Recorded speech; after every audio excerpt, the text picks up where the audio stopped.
어머니, 여기에 잠깐 쉬었다 가요. 아들은 낡은 건물 앞에 어머니를 내려놓고 아무렇지 않게 승용차 문을 닫았습니다. 며느리는 비웃듯 창밖을 스쳐봤고 어머니는 믿을 수 없는 표정으로 그 자리에 서 있었습니다. 가족이라 부르기조차 민망한 순간이었죠. 그런데 어머니의 허름한 지하상가가 수십억 재개발 보상금의 핵심지라는 사실이 드러난 뒤 모든 게 뒤집혔습니다. 돈 앞에서 숨겨왔던 속내가 터져나오고 아들의 표정은 순식간에 얼어붙었습니다. 과연 이들에게 무슨 일이 있었던 걸까요? 이야기를 시작하기 전에 구독 버튼을 눌러주세요. 안녕하세요. 저는 한미정이라고 합니다. 올해로 72이 되었어요. 부산 지하철 2호선 개금역에서 30년 넘게 역무원으로 일했습니다. 매일 아침 6시에 출근해서 저녁 6시에 퇴근하는 생활을 반복했죠. 승객들이 안전하게 전동차를 타고 내릴 수 있도록 돕는 일이었어요. 그런데 이제는 그 일도 그만뒀습니다. 나이가 들어서 말이에요. 남편은 제가 50살이 되기도 전에 세상을 떠났어요. 그래서 외아들 민호 하나 뒷바라지하며 혼자 살아왔습니다. 아니, 혼자 버텨왔다고 하는 게 맞겠네요. 민호는 지금 38살이에요. 회사원으로 일하고 있고 선영이라는 좋은 아내도 만났습니다. 며느리 선영이는 29살이에요. 둘 다 착한 아이들입니다. 오늘은 참 이상한 하루였어요. 평소라면 민호가 한 달에 한두 번 안부 전화를 하는 정도인데 오늘은 직접 찾아왔거든요. 그것도 선영이와 함께 말이에요. 어머니, 오늘 좀 춥죠? 선영이가 현관에서 신발을 벗으며 말했어요. 목소리가 평소보다 부쩍 다정했습니다. 그러게요. 겨울이라 그런가 봐요. 저는 거실로 두 사람을 안내했어요. 그런데 민호의 표정이 어딘지 굳어 보였습니다. 뭔가 할 말이 있는 것 같았어요. 어머니, 병원 진료받기 전에 잠깐 쉬었다 가요. 민호가 조심스럽게 말했습니다. 그러면서 제 어깨를 가만히 잡았어요. 무슨 병원요? 제가 물었더니 선영이가 대답했습니다. 어머니 건강검진이요. 요즘 연세도 있으시고 해서. 아, 그렇구나. 저는 고개를 끄덕였어요. 그런데 왜 갑자기 병원 얘기를 하는지 의아했습니다. 제가 어디 아픈 곳이 있나요? 민호가 가방 하나를 제게 건네주었어요. 어머니 옷가지랑 필요한 것들 넣어뒀어요. 가방을 받아들고 보니 제법 묵직했습니다. 뭘 이렇게 많이 넣었나 싶었어요. 하룻밤만 쉬시면 돼요. 선영이가 덧붙여 말했습니다. 그런데 목소리가 조금 떨리는 것 같았어요. 그렇게 해서 온 곳이 여기 대성여관이었습니다. 낡은 건물이었어요. 외벽은 시멘트가 여기저기 벗겨져서 얼룩덜룩했고 간판은 글자 몇 개가 꺼진 채 걸려 있었습니다. 계단을 올라가니 복도에서 곰팡이 냄새가 났어요. 여기서 하룻밤 쉬시고 내일 아침에 병원 가요. 민호가 방문을 열어주며 말했습니다. 방 안은 6평 남짓한 크기였어요. 온돌바닥에 이불이 깔려 있었고 구석에는 작은 화장대가 하나 있었습니다. 창문은 길쭉하게 나 있었는데 커튼이 반쯤 쳐져 있었어요. 선영이가 제 가방을 방 한쪽에 놓았습니다. 그리고는 두 사람이 현관으로 나갔어요. 엄마, 우리 주차만 하고 올게요. 민호가 문 밖에서 말했습니다. 차가 길가에 있으면 안 되거든요. 금방 올게요, 어머니. 선영이의 목소리가 들렸어요. 그리고는 발소리가 복도를 따라 멀어졌습니다. 저는 방 한가운데 앉아서 주변을 살펴봤어요. 벽지는 꽃무늬였는데 군데군데 찢어진 곳이 있었습니다. 천장에는 물이 샌 자국이 누렇게 남아 있었고요. 창문 너머로는 맞은편 건물이 보였어요.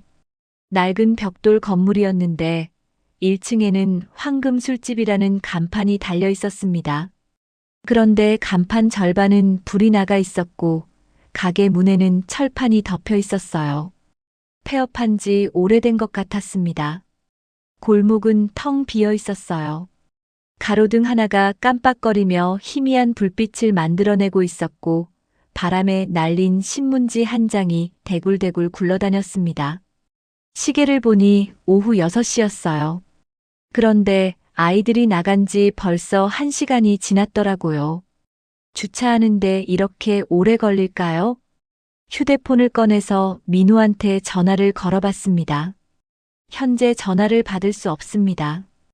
음성 안내만 나왔어요. 선영이한테도 걸어봤는데 마찬가지였습니다. 아마 지하주차장에 있어서 그런가 보다 싶었어요. 요즘 지하주차장은 전파가 잘 안 통한다고 하더라고요. 그래서 조금 더 기다려보기로 했습니다. 밖이 점점 어두워졌어요. 가로등이 하나둘씩 켜지기 시작했고 골목은 더욱 적막해졌습니다. 어디선가 고양이 울음소리가 들렸어요. 가방을 열어서 뭐가 들어있는지 확인해 봤습니다. 속옷 몇 벌과 스웨터 하나, 그리고 평소에 먹던 혈압약이 들어있었어요. 칫솔과 치약도 있었고요. 정말 하룻밤만 있다 가는 건가 보다. 그렇게 생각하며 마음을 달랬어요. 아이들이 이렇게 준비까지 해왔는데 나쁜 뜻은 아니겠죠. 하지만 시간이 흘러도 연락이 오지 않았습니다. 이제 저녁 8시가 다 되어 갔어요. 창밖을 다시 바라봤습니다.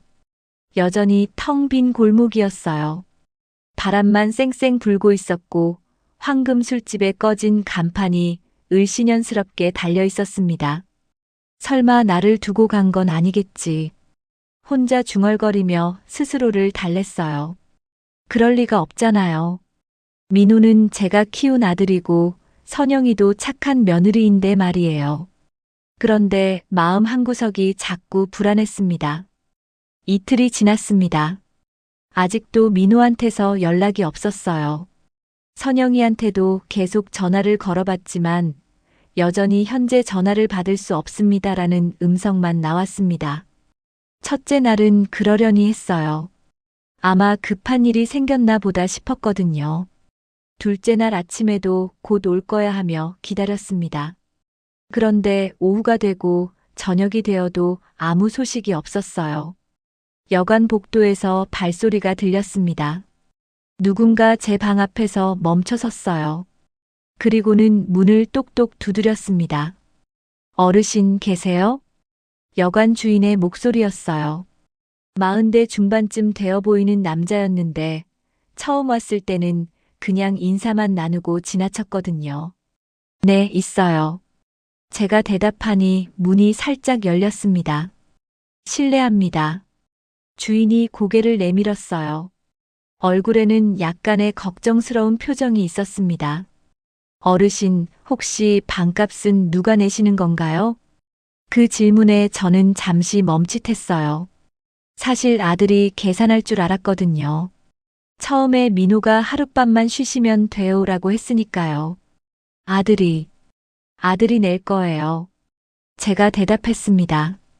그런데 목소리가 조금 떨렸어요. 그런데 이미 이틀째인데 연락이 안 되시나 봐요? 주인이 조심스럽게 물었습니다. 네. 전화를 받지 않네요. 아, 그러시군요. 주인은 잠시 생각하더니 말했어요. 하루에 3만 원인데 이틀이니까 6만 원이에요. 그 말을 듣고 가슴이 철렁했습니다. 제 지갑에는 얼마나 들어있을까요? 급히 가방에서 지갑을 꺼내봤어요. 10,000원짜리 5장과 5,000원짜리 몇 장이 있었습니다. 전부 계산해봐도 7만 원 정도였어요. 일단 오늘까지는 제가 낼게요. 저는 6만 원을 꺼내서 주인에게 건넸습니다. 주인은 돈을 받으면서도 미안한 표정을 지었어요. 죄송해요. 그런데 내일부터는 어떻게 하실 건가요? 아들이 올 거예요. 제가 말했지만 확신은 없었어요. 정말 올까요? 주인이 나간 뒤 저는 방 한가운데 주저앉았습니다. 남은 돈은 10,000원 조금 넘는 정도였어요. 내일 하루도 버티기 어려운 금액이었습니다. 창밖을 바라봤어요. 여전히 황금 술집에 꺼진 간판이 을씨년스럽게 달려 있었고 골목은 텅 비어 있었습니다. 가끔 지나가는 사람이 있어도 모두 발걸음을 재촉했어요. 무릎이 욱신거렸습니다. 요 며칠 추운 날씨 때문인지 관절이 아팠어요. 일어서려고 하면 다리에서 삐걱 소리가 났습니다. 영무원 시절 오래 서 있었던 후유증이었어요. 저녁이 되어서 다시 민우한테 전화를 걸어봤습니다. 여전히 연결되지 않았어요. 선영이한테도 마찬가지였습니다. 혹시나 해서 집으로도 전화해봤어요. 아들네가 사는 아파트 말이에요. 벨소리만 길게 울렸습니다. 아무도 받지 않았어요. 정말 이상하다. 혼자 중얼거렸어요. 아무리 바빠도 이틀 동안 연락이 안 될 일은 없잖아요. 그것도 저를 여관에 두고 온 상황에서 말이에요. 밤이 깊어갔습니다. 복도에서는 다른 방 사람들의 기침 소리나 텔레비전 소리가 들렸어요. 이 여관에는 저 같은 사람들이 더 있는 것 같았습니다. 어디 갈 곳 없는 사람들 말이에요. 잠을 제대로 잘 수가 없었어요. 이불을 뒤집어 쓰고 누워도 자꾸 생각이 났거든요. 내가 정말 짐이 된 걸까? 그런 생각이 머릿속을 맴돌았어요. 민호가 결혼하고 나서 연락이 뜸해진 건 사실이었어요. 명절이나 생일 때나 겨우 얼굴을 봤죠. 선영이도 처음에는 자주 안부를 물었는데 요즘에는 그것도 줄어들었고요.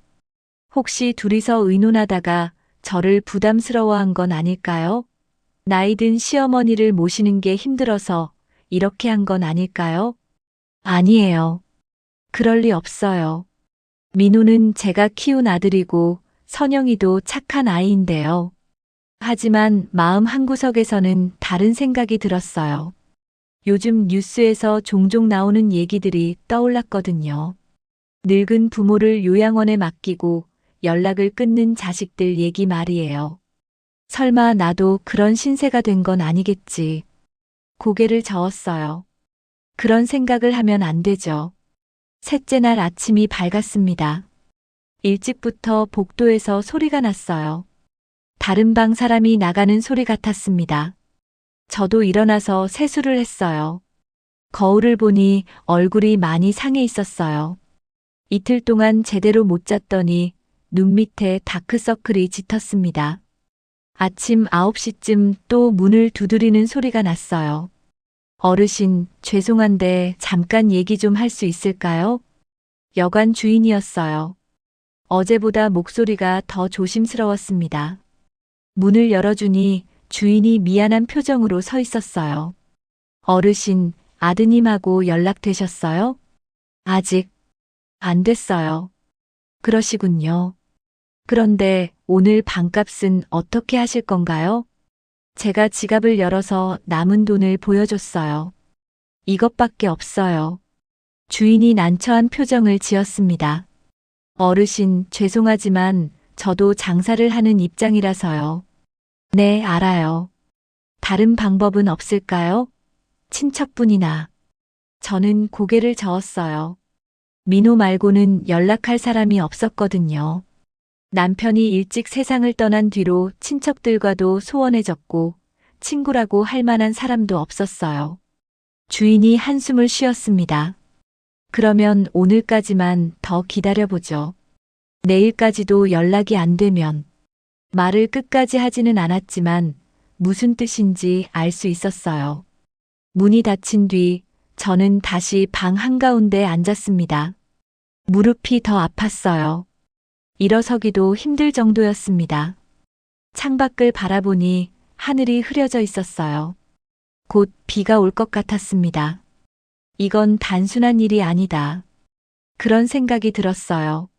하루 이틀 연락이 안 되는 건 그럴 수 있어도 이렇게 계속 음신이 없는 건 이상했거든요.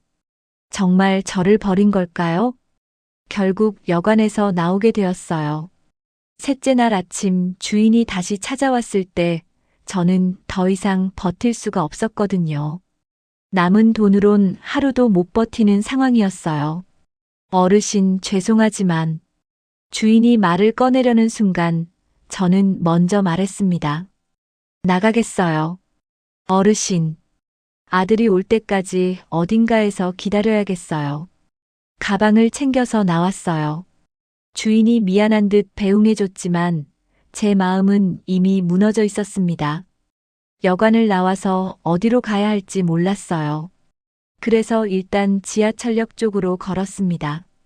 가방을 끌고 걷는데 바퀴가 울퉁불퉁한 보도블록에 걸려서 자꾸 넘어질 뻔했어요. 무릎이 아픈 데다가 가방까지 무거워서 몇 걸음 걷다가 쉬어야 했습니다. 지나가는 사람들이 저를 흘끔 쳐다보더라고요. 아마 이상하게 보였겠죠. 이른 아침부터 가방을 끌고 헤매는 늙은 여자 말이에요.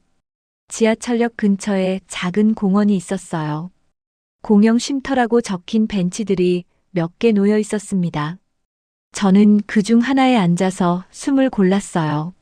하늘은 여전히 흐려져 있었고 바람이 차갑게 불었습니다. 나뭇잎들이 바람에 흔들리며 바스락거렸어요. 1시간쯤 그렇게 앉아 있는데 누군가 다가오더라고요. 어르신, 혹시 괜찮으세요?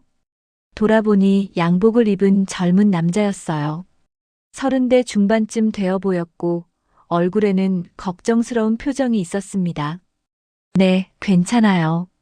제가 대답했지만 사실 괜찮지 않았어요. 저는 구청에서 일하는 서진우라고 합니다. 사회복지사예요.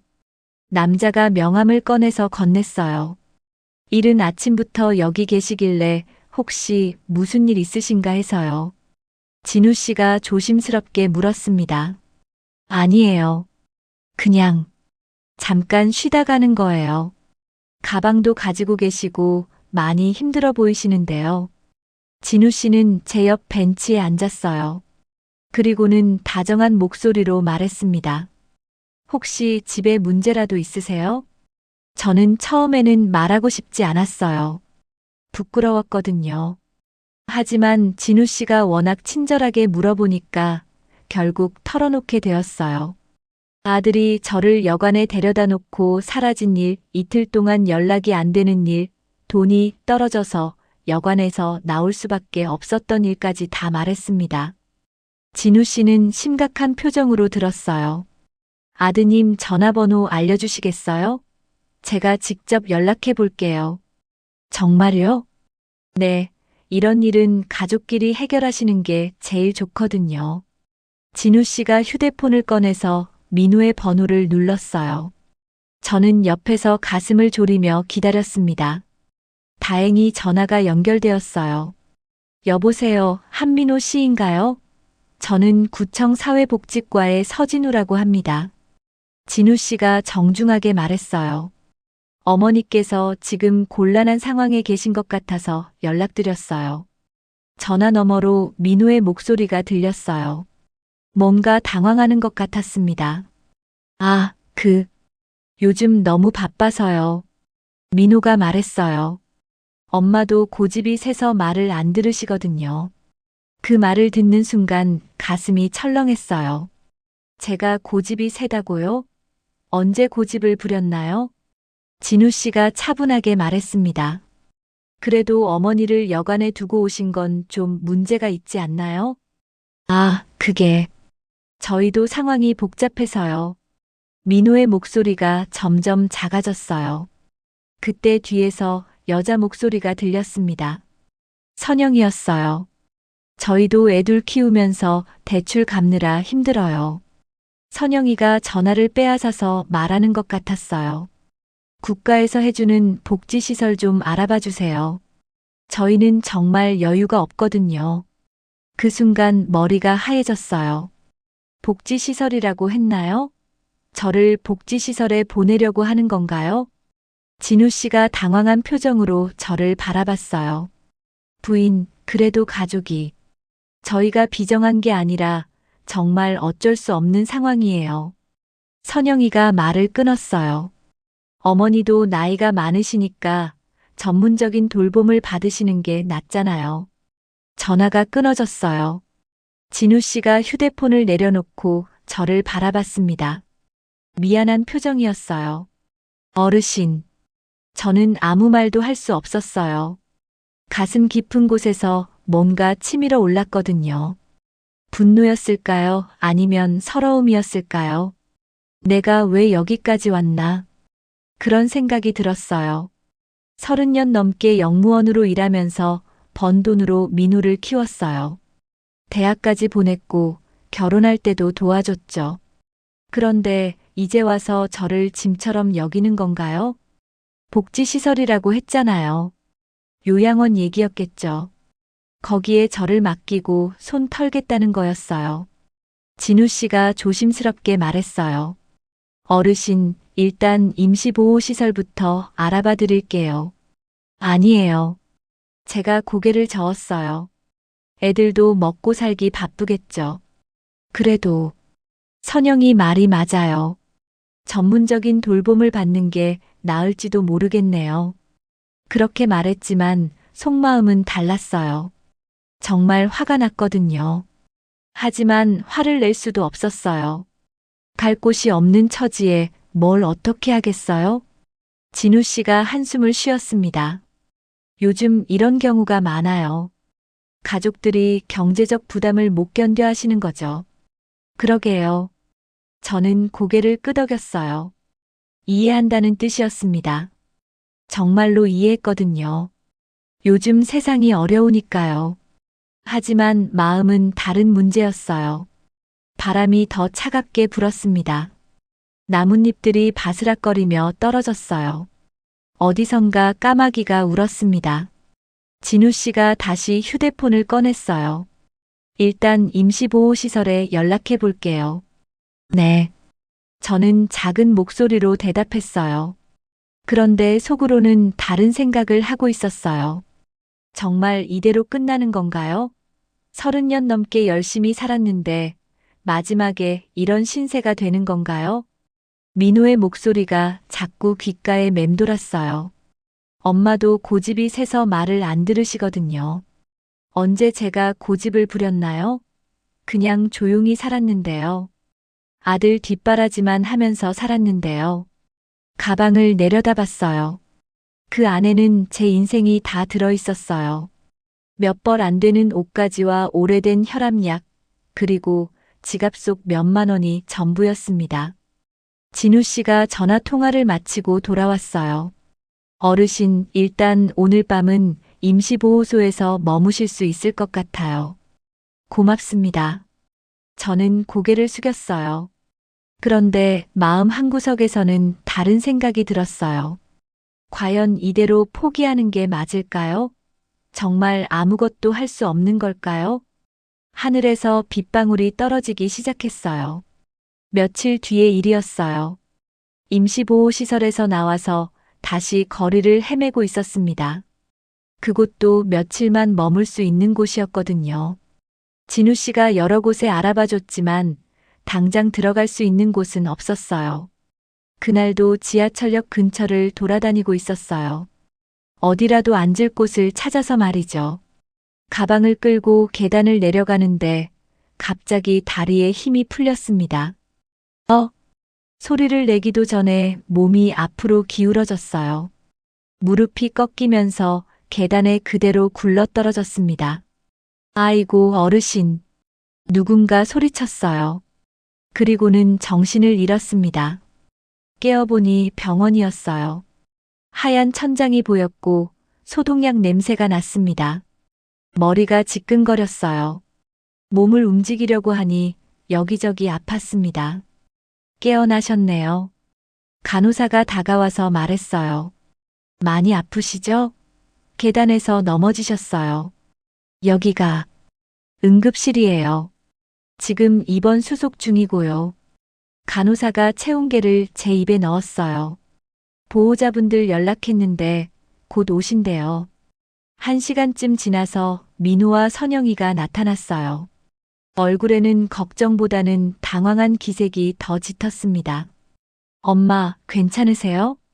민호가 병상 옆에 서서 물었어요. 네, 괜찮아요. 제가 대답했는데 목소리가 쉬어 있었어요. 선영이가 뒤에서 말했어요. 엄마, 보험은 아직 유지되죠? 그 말이 첫마디였어요. 안부를 묻기도 전에 보험 얘기부터 하더라고요. 네, 건강보험 있어요. 저는 작은 목소리로 대답했습니다. 그때 의사가 들어왔어요. 50대 초반쯤 되어 보이는 남자 의사였습니다. 보호자분들이신가요? 네, 아들입니다. 민호가 대답했어요. 환자분이 계단에서 넘어지면서 골반에 금이 갔어요. 그리고 무릎 관절도 많이 다쳤고요. 의사가 엑스레이 사진을 보여주며 설명했습니다. 나이도 있으시고 해서 회복이 오래 걸릴 것 같아요. 장기적인 재활과 돌봄이 필요하겠어요. 선영이가 얼굴을 찌푸렸어요. 얼마나 오래 걸리는 건가요? 최소 몇 개월은 봐야죠. 혼자서는 거동이 힘드실 거예요. 의사가 말했어요. 일단 입원부터 하시고 퇴원 후에는 누군가 계속 돌봐드려야 해요. 의사가 나간 뒤 민호와 선영이가 복도에서 얘기하기 시작했어요. 문이 반쯤 열려 있어서 대화가 들렸거든요. 이제 어떻게 하지? 민호가 한숨을 쉬며 말했어요. 차라리 집을 정리해서 요양병원에 모시자. 선영이가 말했어요. 어머니 집 팔면 보증금이라도 나올 거 아니야? 그렇긴 한데 몇 개월씩 재활한다는데 우리가 어떻게 돌봐? 나는 애들도 봐야 하고 일도 해야 하는데. 선영이의 목소리가 점점 커졌어요. 요양병원비는 그 돈으로 내고 우리는 가끔 면회만 가면 되잖아. 그 말을 듣는 순간 가슴이 무너져 내리는 것 같았어요. 집을 팔아서 요양병원에 보내겠다고요? 그 집은 남편과 함께 산 곳이었어요. 민호를 키운 곳이고 제 추억이 다 담긴 곳이었는데요. 엄마가 동의할까? 민호가 걱정스럽게 물었어요. 동의 안 해도 어쩔 수 없어. 우리가 돌볼 형편이 안 되는데. 선영이가 단호하게 말했어요. 어차피 혼자 사시기도 위험하고 이번 일만 봐도 그렇잖아. 저는 이불을 머리까지 덮었었어요. 더 이상 듣고 싶지 않았거든요. 내가 병든 사람도 돈 되는 물건도 아닌데. 그런 생각이 들었어요. 아이들에게 저는 그냥 처리해야 할 짐이었나 봐요. 돈이 들어가는 골칫거리였고요. 30년 넘게 영무원으로 일하면서 번 돈으로 민호를 키웠어요. 대학 등록금도 내주고 결혼할 때도 도와줬죠. 그런데 이제 와서 저를 짐처럼 여기는 건가요? 두 사람이 다시 병실로 들어왔어요. 엄마, 좀 쉬세요. 우리는 집에 가봐야 해요. 민호가 말했어요. 애들도 봐야 하고. 그래, 가봐라. 저는 고개도 돌리지 않고 대답했어요. 내일 또 올게요. 선영이가 말했지만 목소리에 진심은 없었어요. 두 사람이 나간 뒤 병실에 혼자 남겨졌어요. 밤이 깊어갔습니다. 창밖으로는 병원 건너편 네온사인이 깜빡이고 있었어요. 24시 치킨, 노래방, PC방 같은 간판들이 형형색색으로 빛나고 있었습니다. 저는 그 불빛들을 바라보며 생각했어요. 내 인생이 정말 끝난 건가요? 72살이 되어서 이런 신세가 되는 건가요? 30년 넘게 지하철역에서 일했어요. 아침 일찍 나가서 저녁 늦게 들어오는 생활을 반복했죠. 힘들어도 참았어요. 민호를 위해서였거든요. 남편이 세상을 떠난 뒤에는 더 힘들었어요. 혼자서 아이를 키우면서 돈을 벌어야 했거든요. 밤늦게 아르바이트도 했어요. 청소일이나 설거지 같은 일들이었죠. 그래도 그때는 희망이 있었어요. 민호가 잘 자라주면 된다고 생각했거든요. 대학 졸업하고 좋은 직장 다니고 결혼하면 그러면 제 역할은 끝난다고 생각했어요. 그런데 이제 와서 짐이 되었다는 소리를 듣게 되었어요. 눈물이 나려고 했지만 참았어요. 울어봐야 뭐가 달라지겠어요? 간호사가 들어와서 링거를 확인하고 갔어요. 그리고는 또 혼자가 되었습니다. 창밖 네온 사인이 계속 깜빡이고 있었어요. 불빛이 병실 벽에 반사되어서 알록달록한 그림자를 만들고 있었습니다. 정말 아무것도 남지 않았구나. 혼자 중얼거렸어요. 돈도 없고 힘도 없고 자존심도 다 잃은 것 같았어요. 이제 남은 건 아픈 몸뿐이었습니다. 하지만 그때 다른 생각이 들었어요. 과연 이대로 끝나는 게 맞을까? 정말 아무것도 할 수 없는 걸까요? 그냥 순순히 요양병원에 들어가서 남은 인생을 보내야 하는 걸까요? 아니에요. 뭔가 잘못되었어요. 제가 뭘 잘못했다고 이런 신세가 되어야 하나요? 네온사인의 불빛이 더 밝게 느껴졌어요. 마치 저에게 뭔가 말하는 것 같았습니다. 아직 끝나지 않았다. 그런 생각이 들었어요. 72살이지만 아직 포기할 나이는 아니라고요. 아침이 오면 뭔가 해봐야겠어요. 이대로 당할 수만은 없잖아요. 창밖을 바라보는 제 눈빛이 달라졌어요. 체념 대신 다른 감정이 차오르고 있었거든요. 분노였을까요? 아니면 의지였을까요? 잠이 오지 않았어요. 링거 바늘이 손등에 꽂힌 채로 침대에 누워서 천장만 바라봤습니다. 네온사인 불빛이 창문을 통해 들어와서 벽에 희미한 무늬를 그리고 있었어요. 문득 옛날 생각이 났어요. 처음 지하철역에서 일을 시작했던 때 말이에요. 그때 저는 28살이었습니다. 민호는 겨우 5살이었고 남편은 아직 살아 있었죠. 부산 지하철 2호선이 막 개통된 때였어요. 개금역은 그야말로 허허벌판 끝자락에 있는 역이었습니다. 지금처럼 번화한 곳이 아니었거든요. 역 주변에는 논밭이 더 많았어요. 새벽 5시 반에 첫 차가 들어오면 저는 늘 그 앞에 서 있었습니다. 막차가 나가는 밤 10시까지 하루 16시간 반을 그곳에서 보냈어요. 승객들이 안전하게 타고 내릴 수 있도록 도와드리는 일이었습니다. 문이 닫히기 전에 신호를 보내고 휠체어 타신 분들은 리프트로 안내해드리고요. 그때는 힘들다고 생각하지 않았어요. 안정된 직장이 있다는 것만으로도 감사했거든요. 역 주변이 한산했던 때였는데 어느 날 시청에서 공무원이 찾아왔었어요. 지하상가 분양 계획을 설명하러 온 거였습니다. 장기 근무자 우선 분양해드립니다. 그 공무원이 서류를 건네주며 말했어요. 지금은 한적해도 몇 년 뒤에는 이 일대가 다 개발돼요. 그러면 지하상가도 장사가 잘 될 겁니다. 그때만 해도 별로 관심이 없었어요. 영무원 일을 하면서 살면 된다고 생각했거든요. 그런데 남편이 갑자기 세상을 떠났어요. 심장마비였습니다. 병원에 도착했을 때는 이미 늦었어요. 민호가 11살이 되던 해였습니다.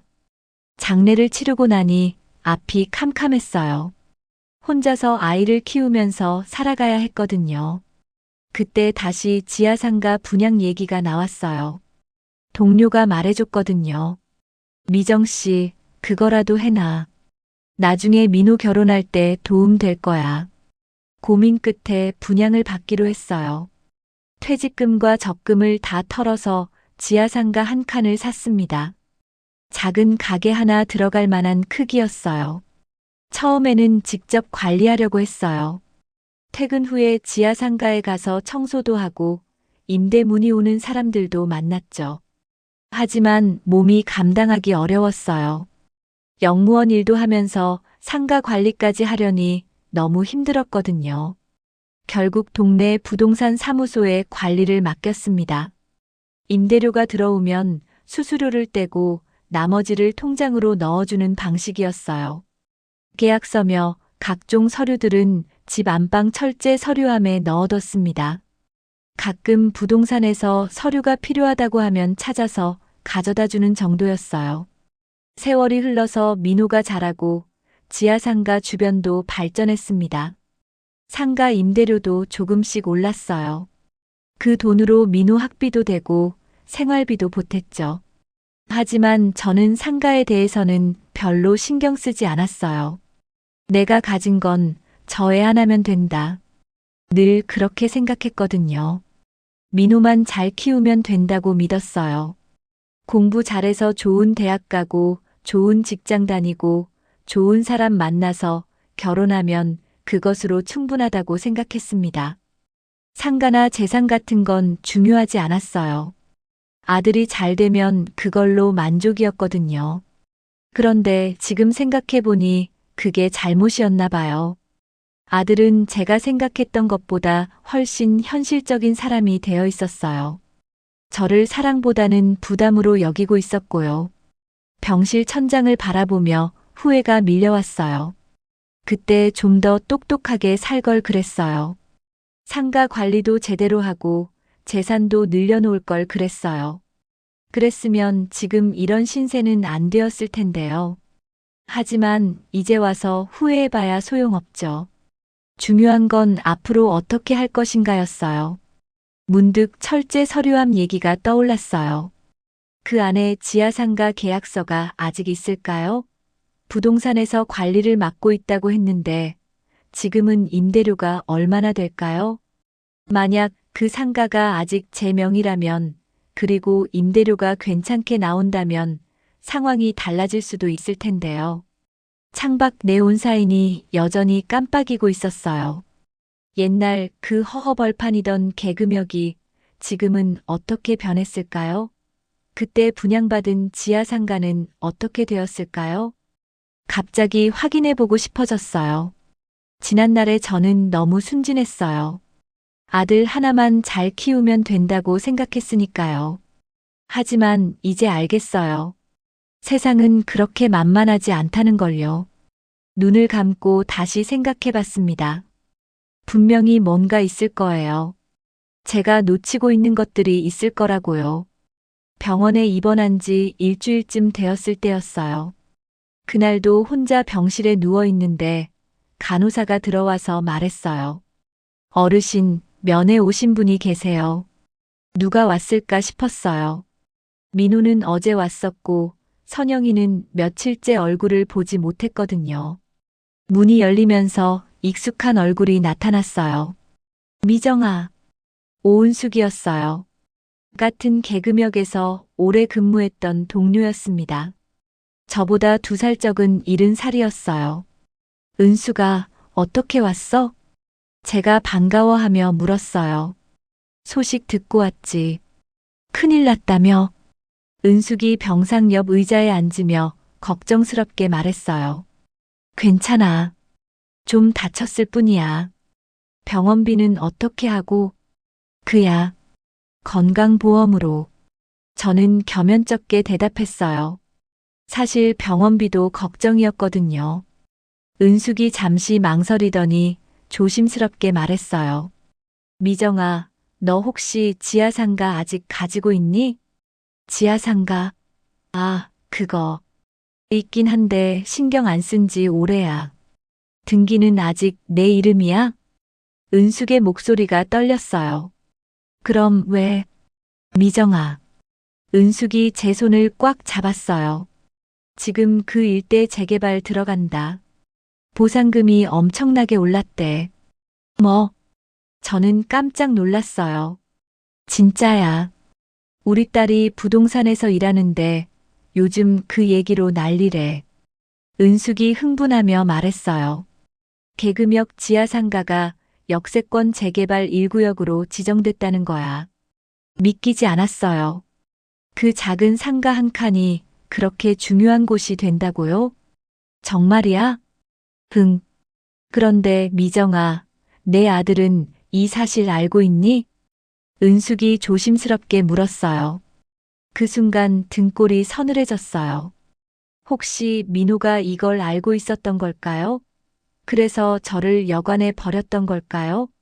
확인해 봐야겠어. 제가 중얼거렸어요. 일단 등기소에 가서 등기부등본부터 떼어봐. 은숙이 말했어요. 그런데 제 상태로는 직접 가기 어려웠어요. 다리도 아프고 거동도 불편했거든요.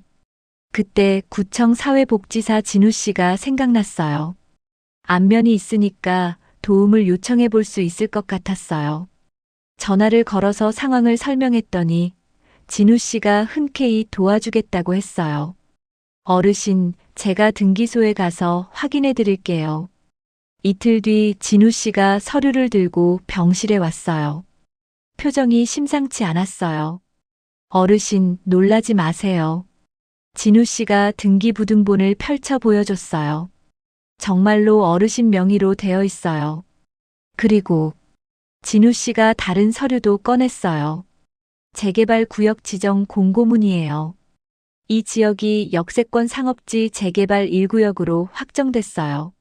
서류를 보니 정말이었어요. 제가 가지고 있던 그 작은 지하상가가 재개발 핵심 구역에 포함되어 있었어요. 보상금은 어느 정도 될까요? 제가 떨리는 목소리로 물었어요. 정확한 산정은 더 확인해 봐야 하지만 현재 시세 기준으로 계산하면 진우 씨가 계산기를 두드려 봤어요. 최소 수십억은 될 것 같아요. 수십억? 저는 믿기지 않았어요. 그 작은 상가가 그렇게 큰 돈이 된다고요? 네, 역세권이다 보니 상업용지 가치가 엄청나게 올랐어요.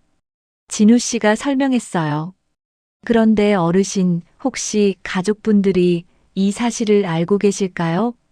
그 질문에 저는 할 말이 없었어요. 만약 민호와 선영이가 이걸 알고 있었다면. 그때 갑자기 휴대폰이 울렸어요. 민호였어요. 엄마, 어떠세요? 목소리가 평소와 달랐어요. 뭔가 급한 듯 했어요. 괜찮아. 엄마, 혹시 집에 온 우편물 있는지 확인해 보셨어요? 우편물? 네, 구청이나 시청에서 온 공문 같은 거요. 민호의 목소리가 더욱 조심스러워졌어요. 왜? 무슨 일이야? 아니에요. 그냥 확인해 보고 싶어서요. 전화가 끊어졌어요. 진우 씨와 저는 서로 바라봤어요. 어르신 아드님이 뭔가 알고 계신 것 같네요. 진우 씨가 말했어요.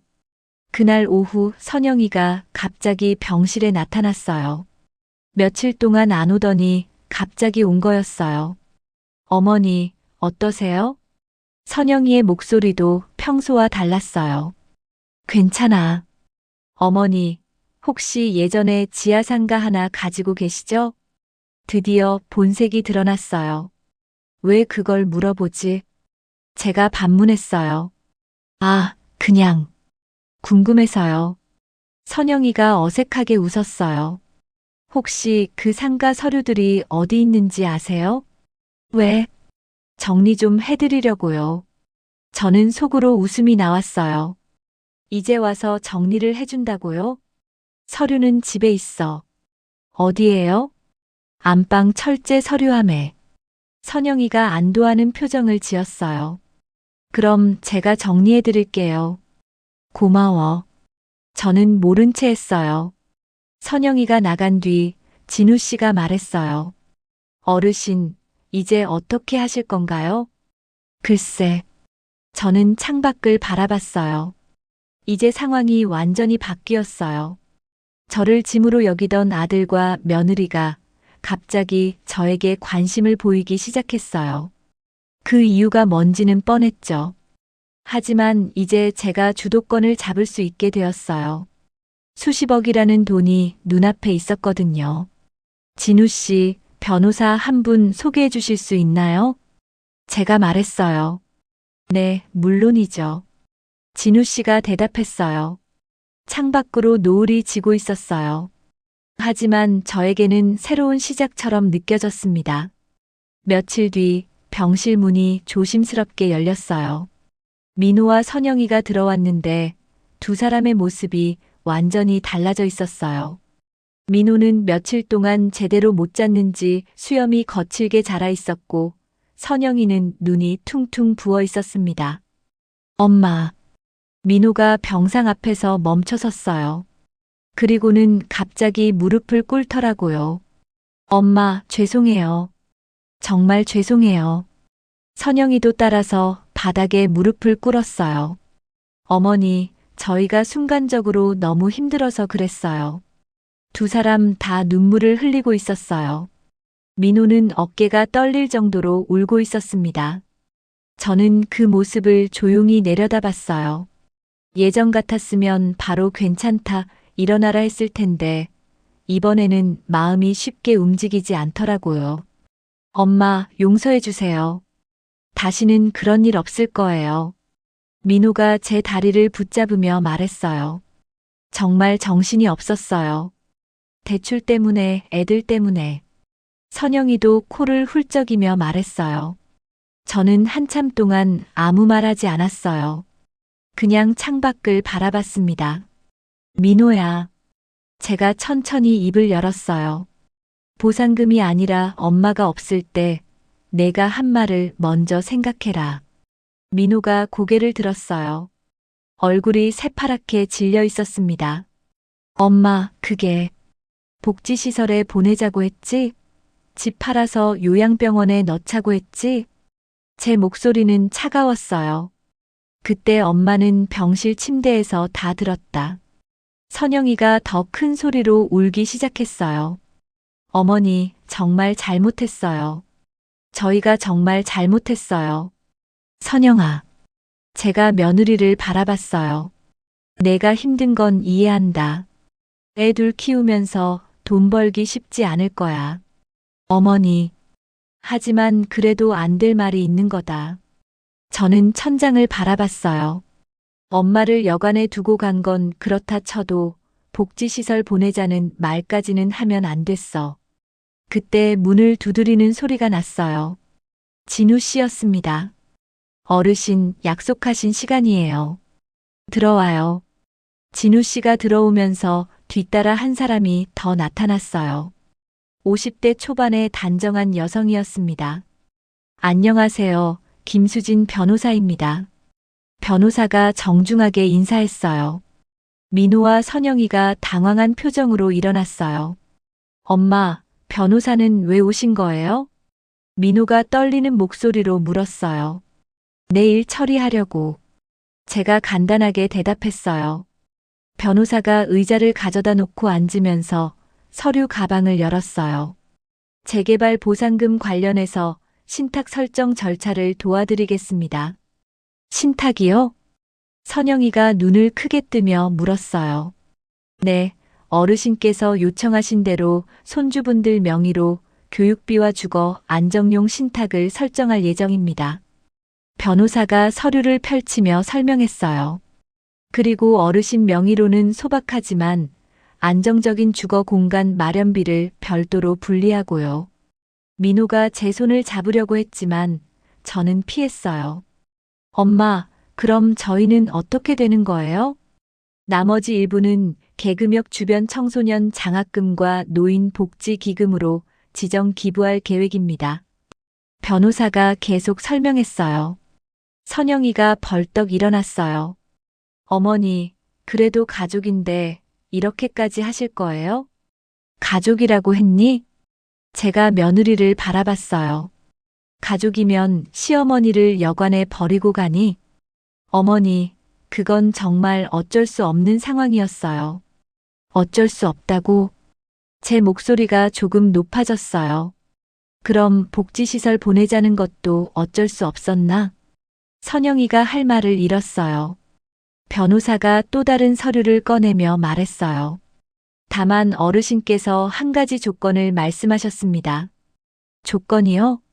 민호가 간절한 표정으로 물었어요. 제가 아들을 똑바로 바라봤어요.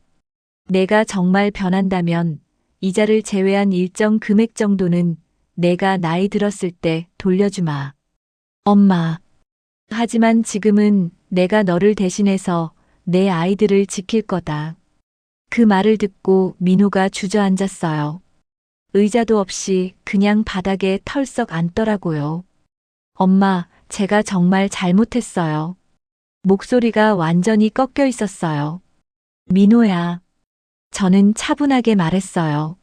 내가 잘못을 인정하는 건 다행이다. 하지만 인정한다고 해서 모든 게 원래대로 돌아가는 건 아니야. 선영이도 다시 울기 시작했어요. 어머니, 정말 다시는 그런 일 안 할게요. 선영아, 제가 며느리를 바라봤어요. 말은 누구나 할 수 있어. 중요한 건 행동이지. 변호사가 서류를 정리하며 일어났어요. 그럼 내일부터 신탁 설정 절차를 시작하겠습니다. 네, 부탁드려요. 제가 고개를 끄덕였어요. 변호사와 진우 씨가 나간 뒤 병실에는 저희 가족만 남았어요. 민호가 무릎을 꿇은 채로 말했어요. 엄마, 기회를 한 번만 더 주세요. 기회? 제가 반문했어요. 너희들은 나한테 기회를 줬니? 엄마, 여관에 버리고 갈 때 나한테 설명할 기회라도 줬니? 민호가 고개를 숙였어요. 이제는 내가 나를 먼저 지키겠다. 제가 단호하게 말했어요. 너희들이 정말 변했는지는 시간이 지나봐야 알 거다. 선영이가 제게 다가와서 말했어요. 어머니, 정말 후회하고 있어요. 나도 후회한다. 제가 창밖을 바라보며 말했어요. 너희들을 너무 믿었던 걸 후회해. 두 사람이 더 이상 할 말이 없는 듯 했어요. 이제 돌아가거라. 제가 말했어요. 손주들은 내가 알아서 챙기겠다. 너희들은 너희 살 걱정이나 해. 민호가 마지막으로 한 번 더 애원했어요. 엄마, 정말 잘못했어요. 다시 기회를. 민호야. 제가 아들을 똑바로 바라봤어요. 기회는 스스로 만드는 거야. 달라고 하는 게 아니라. 두 사람이 무거운 발걸음으로 병실 문을 향해 걸어갔어요. 문 앞에서 민호가 뒤돌아봤지만 저는 창밖을 보고 있었어요. 문이 닫힌 뒤 병실에 정적이 흘렀어요. 저는 깊게 숨을 들이쉬었어요. 이제 정말 모든 게 정리된 것 같았어요. 창밖으로는 겨울 석양이 지고 있었어요. 하지만 저에게는 새로운 아침이 시작되는 것처럼 느껴졌습니다. 72살, 이제 진짜 제 인생을 살아보겠어요. 몇 달이 흘렀어요. 저는 개금역에서 걸어서 5분 거리에 있는 원룸으로 이사했습니다. 작은 집이지만 엘리베이터가 있는 건물이었어요. 무릎이 아픈 제게는 꼭 필요한 조건이었거든요. 병원과 복지관도 가까웠어요. 걸어서 10분이면 닿을 수 있는 거리였습니다. 새 집은 정말 아담했어요. 방 하나에 부엌과 화장실이 딸린 구조였는데 혼자 살기에는 충분했습니다. 창문으로는 개금역 쪽이 내려다 보였어요. 낮에는 역 근처 노인복지관에서 자원봉사를 했어요. 예전에는 지하철 승객들을 도와드렸다면 이제는 복지관에 오시는 어르신들의 이야기를 들어드리는 일이었습니다. 미정 씨, 오늘도 일찍 오셨네요. 복지관 사회복지사가 인사했어요. 네, 할 일이 있으면 좋죠. 저는 미소를 지으며 대답했어요. 상담실에 앉아서 어르신들의 고민을 듣는 일이었어요. 대부분 가족 문제였습니다. 자식들과의 갈등, 외로움, 건강 걱정 같은 것들이었어요. 우리 아들이 요양원 얘기를 하네요. 한 할머니가 눈물을 글썽이며 말씀하셨어요. 어머님, 천천히 말씀해 보세요. 저는 그분의 손을 잡고 들어드렸어요. 제 경험이 다른 분들에게 도움이 되는 것 같았어요. 어떤 상황에서도 포기하지 말라고, 자신을 먼저 지켜야 한다고 말씀드렸거든요. 주말이면 손주들이 찾아왔어요. 민수와 민지였어요. 10살, 8살 된 아이들이었습니다. 할머니, 안녕하세요. 두 아이가 밝게 인사했어요. 어머, 우리 손주들 왔구나. 저는 아이들을 반갑게 맞았어요. 민호와 선영이는 아이들만 데려다 주고 갔어요. 저와는 여전히 어색한 사이였거든요. 아이들과 함께 개금역 쪽으로 산책을 나갔어요. 예전 지하상가가 있던 자리는 지금 재개발 공사가 한창이었습니다. 할머니, 여기가 예전엔 할머니 가게였대요? 민수가 물어봤어요. 응, 작은 가게였지. 저는 공사 현장을 바라보며 말했어요. 지금은 크고 멋진 건물이 들어서고 있네. 할머니 대단하시네요. 민지가 눈을 반짝이며 말했어요.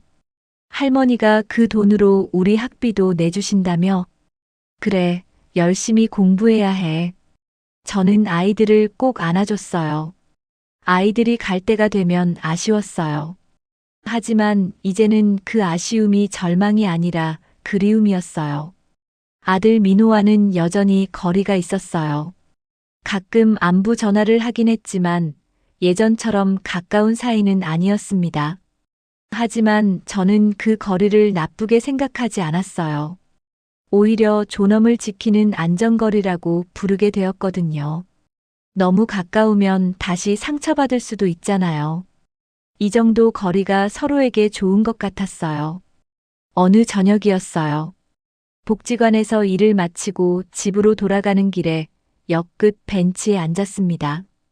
예전에 자주 앉던 자리였어요. 지하철이 지나가는 소리가 들렸어요. 덜컹거리는 소리가 익숙하고 정겨웠습니다. 30년 넘게 들었던 소리였거든요. 하늘에는 별이 조금씩 나타나기 시작했어요. 도시라서 많이 보이지는 않았지만 그래도 몇 개는 반짝이고 있었습니다. 문득 몇 달 전 일이 떠올랐어요. 여관에 혼자 버려졌을 때, 병원에서 절망했을 때, 그 모든 순간들이 파노라마처럼 지나갔어요. 그때는 정말 끝인 줄 알았어요. 72살에 뭘 할 수 있겠나 싶었거든요. 하지만 지금 생각해보니 그게 시작이었어요. 저는 조용히 미소를 지었어요. 날 버린 줄 알았던 그 자리에서 결국 나를 다시 세운 건 나를 포기하지 않은 나 자신이었다. 그런 생각이 들었어요. 아무도 저를 지켜주지 않았을 때 제가 저를 지켰어요. 아무도 저를 믿지 않았을 때 제가 저를 믿었어요. 함께 있어도 외로웠던 삶에서 혼자여도 단단한 삶으로 바뀌었어요. 지하철이 또 한 번 지나갔어요. 창문 너머로 퇴근하는 사람들이 보였습니다. 모두들 피곤해 보였지만 그래도 집으로 돌아가는 사람들이었어요. 저도 이제 진짜 집이 있어요. 누구 눈치 보지 않고 살 수 있는 곳이요. 벤치에서 일어나서 집으로 걸어갔어요. 무릎이 좀 아팠지만 천천히 걸으면 괜찮았습니다. 원룸에 들어가서 불을 켰어요. 작지만 따뜻한 공간이었습니다. 창밖으로 개그녘의 야경이 보였어요. 네온사인들이 반짝이고 있었습니다. 저는 차 한 잔을 끓여서 창가에 앉았어요.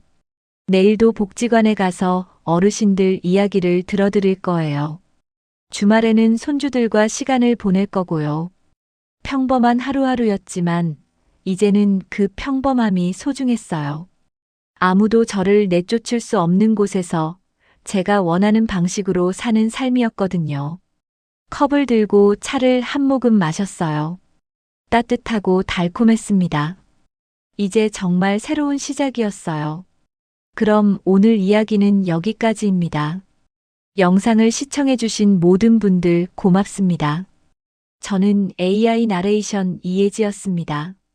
구독과 좋아요 부탁드립니다. 감사합니다.